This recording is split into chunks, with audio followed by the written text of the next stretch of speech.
नमस्कार। स्वागत है आपका इंडिया गेट टीवी पर। मैं हूं अजय सेठिया।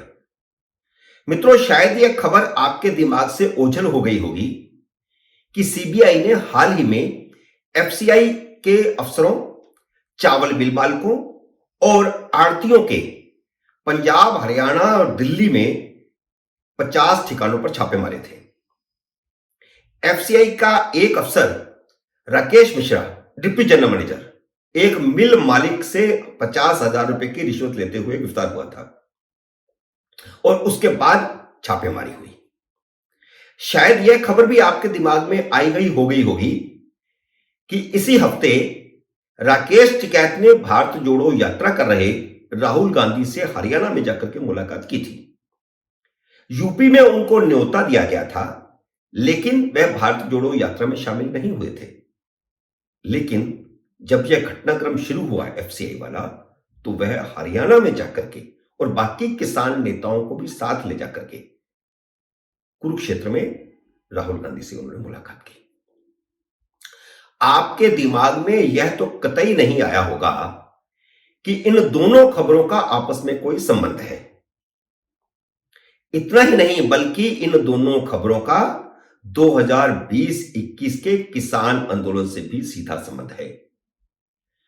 अफसरों पर छापेमारी, आड़तियों पर छापेमारी, मिल मालिकों पर छापेमारी और टिकैत, जो उस वक्त किसान आंदोलन के अगुआ थे, उनका राहुल गांधी से हरियाणा में मिलना, इन दोनों खबरों का बहुत गहरा संबंध है।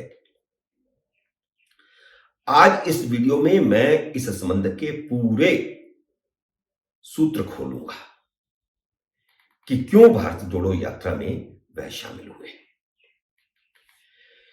करीब 1.25 साल तक सरकार किसानों को समझाती रही थी कि कृषि कानून के फायदे के लिए है, लेकिन जब सरकार उन्हें समझाने में नाकाम हो गई तो प्रधानमंत्री नरेंद्र मोदी ने 19 नवंबर 2021 को तीनों कृषि कानूनों को वापस लेने का ऐलान कर दिया था। आपको याद होगा कि जब सरकार ने तीनों कृषि कानूनों को वापस लेने का ऐलान कर दिया था, तो फिर भी आंदोलन वापस नहीं हुआ था। कृषि कानूनों वापस होने के बाद राकेश टिकैत ने एमएसपी को कानूनी दर्जा देने तक आंदोलन जारी रखने का ऐलान कर दिया था। तब किसी को समझ नहीं आया था कि जब एफसीआई 85% गेहूं पंजाब और हरियाणा से खरीदती है और यह आंदोलन पंजाब के किसानों का था, पंजाब से शुरू हुआ था, तो यूपी के राकेश टिकैत क्यों एमएसपी को कानूनी दर्जा देने की मांग कर रहे थे। तो मित्रों, किसान आंदोलन के पीछे की कहानी और इस हफ्ते मारे गए छापों का आपस में गहरा रिश्ता है। यह बात मैंने किसान आंदोलन के समय भी अपने वीडियो और लेखों में बताई थी कि एफसीआई के अधिकारियों से मिली भगत करके आड़त से हजारों करोड़ की कमाई करने वाले पंजाब के बड़े किसान, सभी दलों के राजनीतिक नेता और अफसर आंदोलन की रीढ़ की हड्डी बने हुए थे। वे सारा फाइनेंस कर रहे थे इस नापाक गठजोड़ के रास्ते से। जो पंजाब, हरियाणा और यूपी के छोटे किसानों से एमएसपी से कम भाव पर गेहूं, चावल लेकर एफसीआई को एमएसपी रेट पर बेचने का गोरख धंधा करते थे और कई सालों से कर रहे थे। पंजाब में जितनी फसल होती थी, उससे ज्यादा एफसीआई पंजाब में खरीद करती थी। तो यह एक बड़ा गोरख धंधा चल रहा था।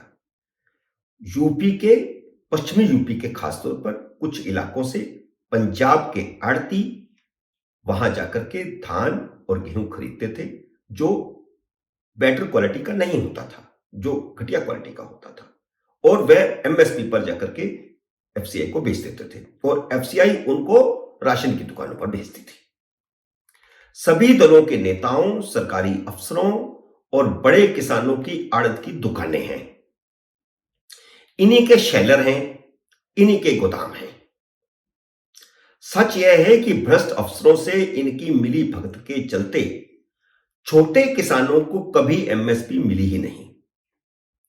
इन्हीं की मिली भगत से उत्तर प्रदेश का घटिया क्वालिटी का गेहूं और चावल भी पंजाब हरियाणा के व्यापारी यूपी से खरीदकर पंजाब में एफसीआई को बेच देते थे, एमएसपी रेट पर बेच देते थे।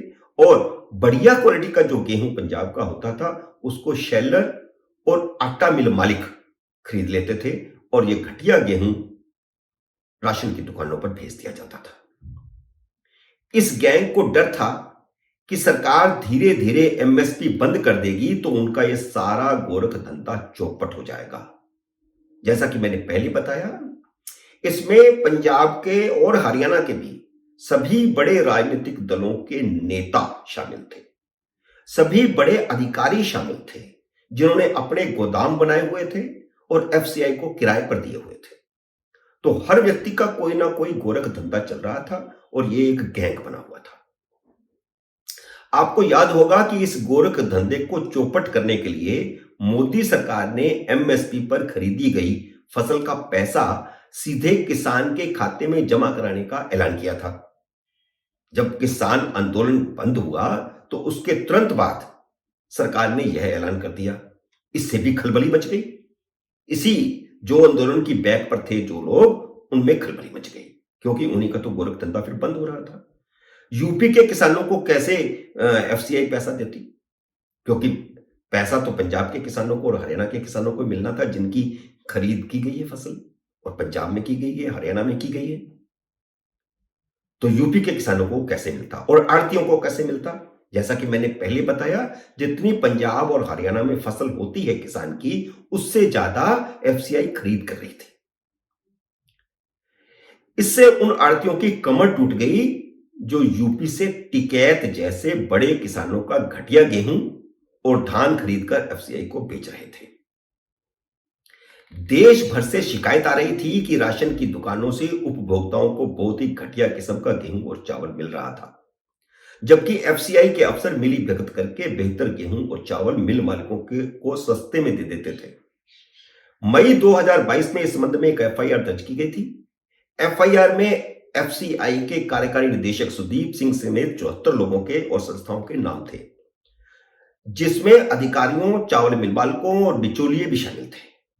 10 जनवरी को जैसे ही एफसीआई के एक deputy general manager Rajiv Mishra को शेलर के एक मालिक रविंद्र सिंह खेड़ा से 50,000 रुपए की रिश्वत लेते हुए गिरफ्तार किया गया, अगले ही दिन पंजाब, हरियाणा और दिल्ली में अफसरों, चावल मिल मालिकों और आड़तियों के यहां छापेमारी शुरू हो गई और इनका आपस में जो गठजोड़ था, नापाक गठजोड़ था, अब वह खुलकर सामने आ रहा है। और जब गिरफ्तारियां शुरू होगी, जब आंदोलन के पीछे किसका हाथ था, वो अगर शेलर मालिक या आटा मिल मालिक या आड़ती गिरफ्तारियों के बाद खोलेंगे तो टिकैत पर भी शिकंजा कसा जा सकता है। और इससे पहले टिकैत ने यह चाल चली है कि राजनीतिक दल उसकी पीठ पर खड़ा हो, खासतौर पर कांग्रेस जो विपक्ष में सबसे बड़ा राजनीतिक दल है। मित्रों, उम्मीद है मेरा यह विश्लेषण आपको पसंद आया होगा। इसे लाइक करिए, शेयर कीजिए और अगर आपने मेरे YouTube चैनल को सब्सक्राइब नहीं किया तो कृपया सब्सक्राइब कीजिए और घंटी का बटन भी दबाइए ताकि जैसे ही मेरा नया वीडियो आए आपको सूचना आए। मेरे नए वीडियो का करिए इंतजार। तब तक नमस्कार।